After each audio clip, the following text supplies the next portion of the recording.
Welcome to Young Social Innovators in Conversation With series, where we'll be meeting young people changing the world through social innovation. Today we're talking to Ravi and Ahmed, whose global mapping project led.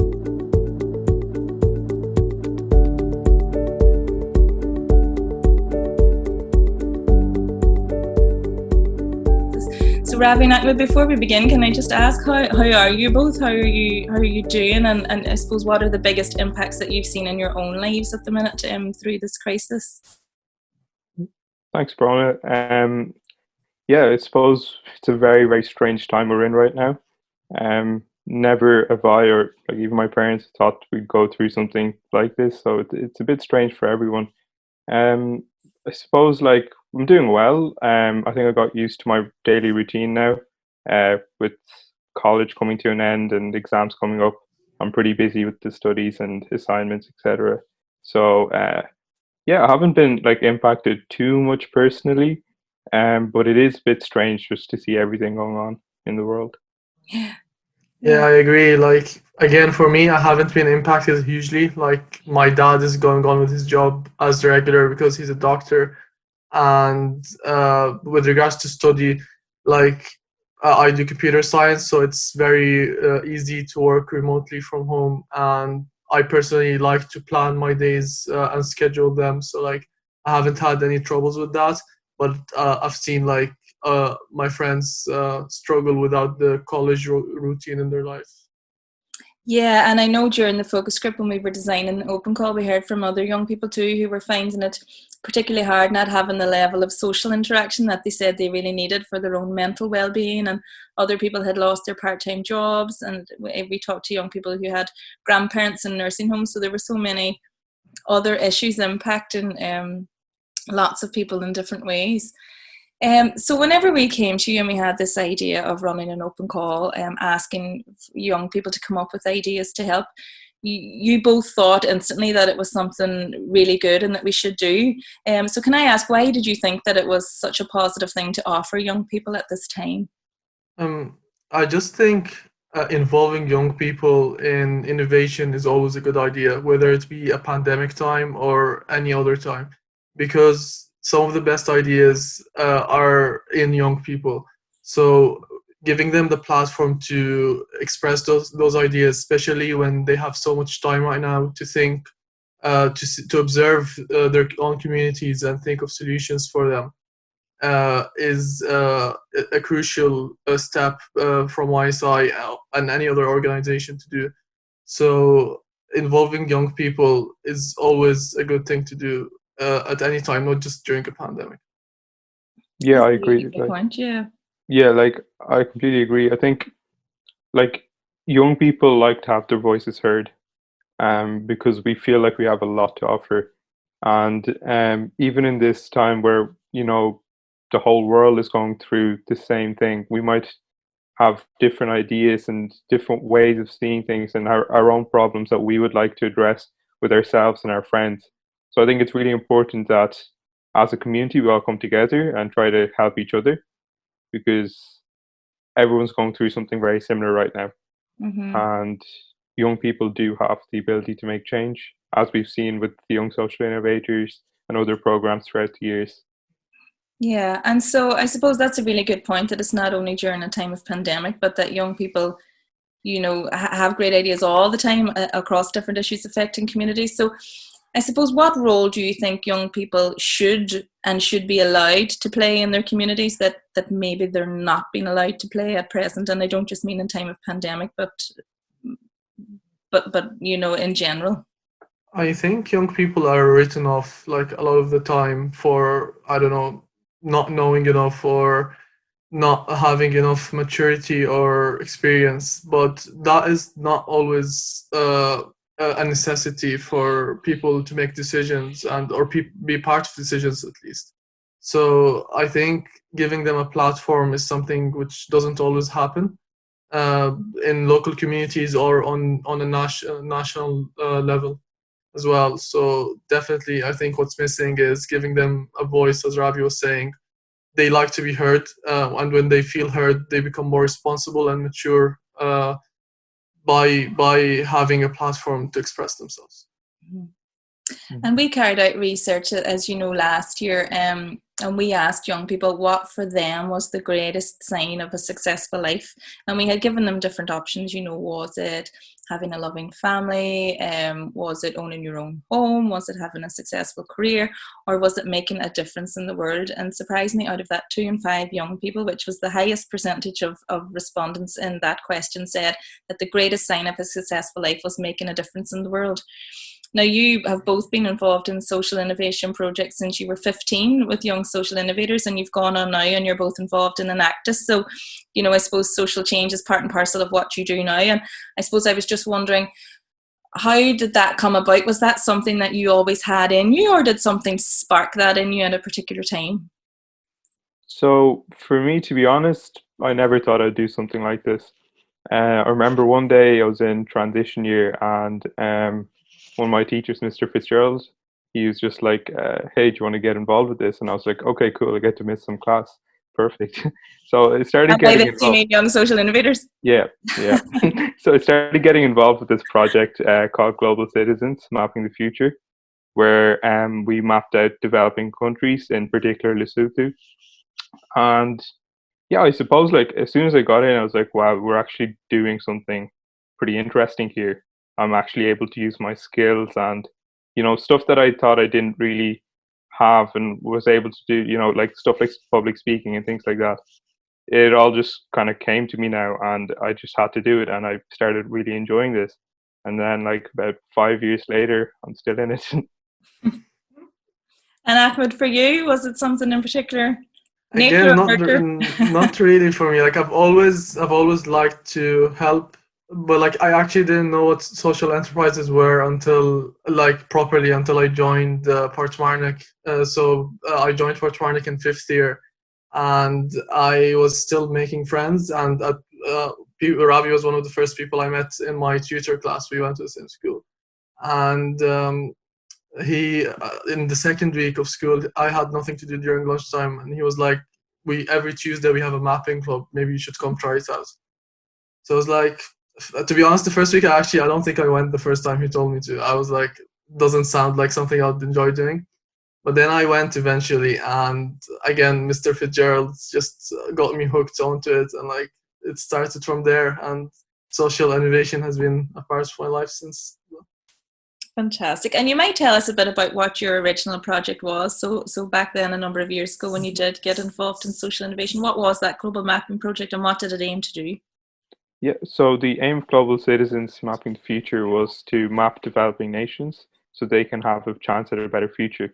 So what we did was we essentially mapped out the country of Lesotho in over 2 years. And then with that, the government was able to use our data to conduct their national census, to plan their infrastructure. And we also conducted studies around soil erosion and things like that. So it's an invaluable piece of open source data for them. And when we presented in 2016, the Young Social Innovators, we ended up winning the competition.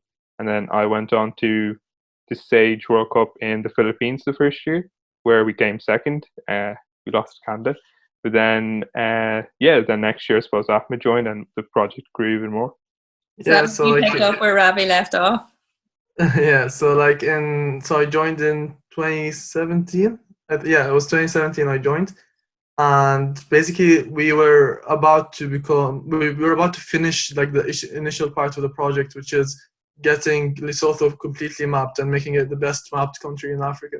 So a few months after I joined a few mapathons, and that was done. We were working with I think she's the best mapper in the world. I think she has the title, Shedi, and she was in our 24-hour mapathons, which are basically 24 hours of just mapping in school. So we just sleep over in the school basically, and we bring students from all age groups to help us map. And then once that was done, we started thinking about how we can use the data in useful applications. So as Ravi said, we used it for soil erosion studies. We used it for emergency services applications to help them reach patients in rural areas. And we also we were working on basically we were trying to help entrepreneurs plan where they start their businesses. So like obviously some areas are saturated with bakeries, so you might not want to open a bakery there because the chances are you're not going to do so well. Mm-hmm. So we were working on helping people make decisions on where to start what business to increase the chance of them succeeding. And from there, we took it to the World Cup again, the Sage World Cup in 2017. This time it was in the Ukraine, and we ended up winning first place this time. So your project went on to have really tangible outcomes, both for the government and people of Lesotho, and I suppose for yourselves as well, in terms of what you managed to do, and the impact that came out of it. But I suppose for you, what were the key learnings or the key experiences to emerge out of that for you?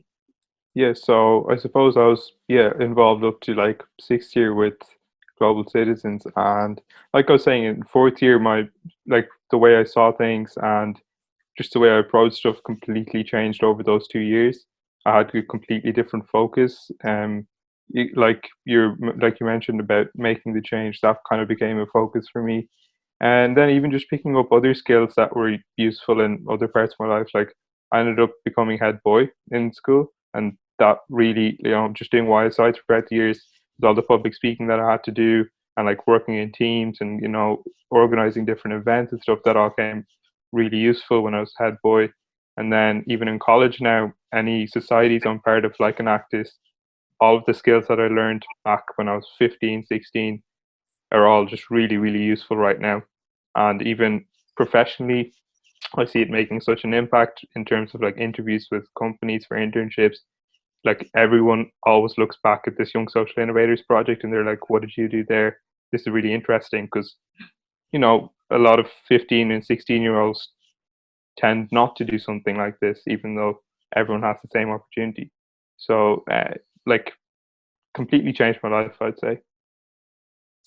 Yeah, no, I agree. So like, I think the biggest learning point for me would be that social innovation and social entrepreneurship can actually make a change while also still like not having to, it's not a charity. You still make money and you still make change. So like obviously it's not a profit organization, but it's possible to have real change on like a huge scale. Like we changed the lives of so many people, over 2 million people in Lesotho, from a little school in Portsmouth.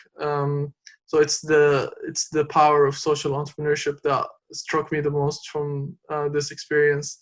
And obviously all the soft skills that I gained. Again, I ended up joining like 2 different committees in college. I was vice auditor last year for the Arab Society. Obviously, all the soft skills came into play again in college. So yeah, like honestly, best thing I did in school by far. That's wonderful. And I suppose then, just from your own experience, what would you say are the key skills of innovators? What are the key skills needed to come up with and create ideas for social change? And why do you think young people make such good innovators? I think it's really about thinking outside the box, and I think why young people do such a good job at that is nearly it's because of the lack of experience that we have. In that we're not like we don't think in a certain way. When we see a problem, there's no specific path we follow to solve that. We look at every different angle. Just because maybe if there was a certain path that we followed for 10 years, we'd stick to that and we wouldn't become as innovative as you would if you try to see it from every single different angle. So I think that's kind of a big part of it, where we just think of the craziest things, and then with the right mentorship and the right people, we try to figure out how we can actually do that. Brilliant. And can I just say, what would you say to other young people who are maybe thinking of getting involved now in this open call, who they might have the seed of an idea that could affect change in their community, but maybe they're a bit hesitant or they don't think it's something that they can do? What would you say to those young people?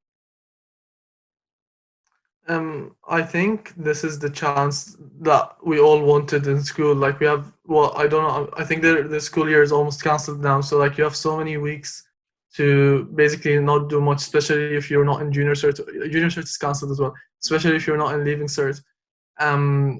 So like you have so much time to think of an idea and actually put it through a program that might end up executing it. So like this is the chance for you to actually make a difference in the world when you have all the time you need to come up with an idea. So definitely take it, because it really might change your life. That one application, that one call you might join, it's all up to you. And boys, I know that you saw a recent research report that came out as well, and we asked young people how they felt society was going to change as we emerge from this crisis.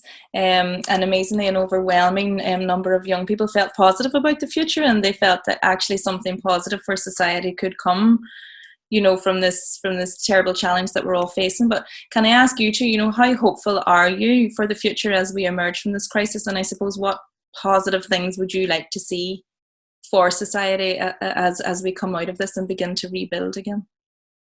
I think there's a lot of positive that could come out of this. So I suppose, like, yeah, of course, things won't be the same even after we're out of this. But if we continue a lot of the similar habits that we've kept up, even like during this time of, you know, being hygienic with washing your hands constantly and things like that, I think that's a positive change. And then also look at the environment and the positive impact that reduced consumption has had on the environment.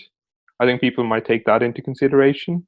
Hopefully, a lot more companies will cut down on their international travel costs and just use platforms like Zoom to conduct their international meetings to cut those carbon emissions as well.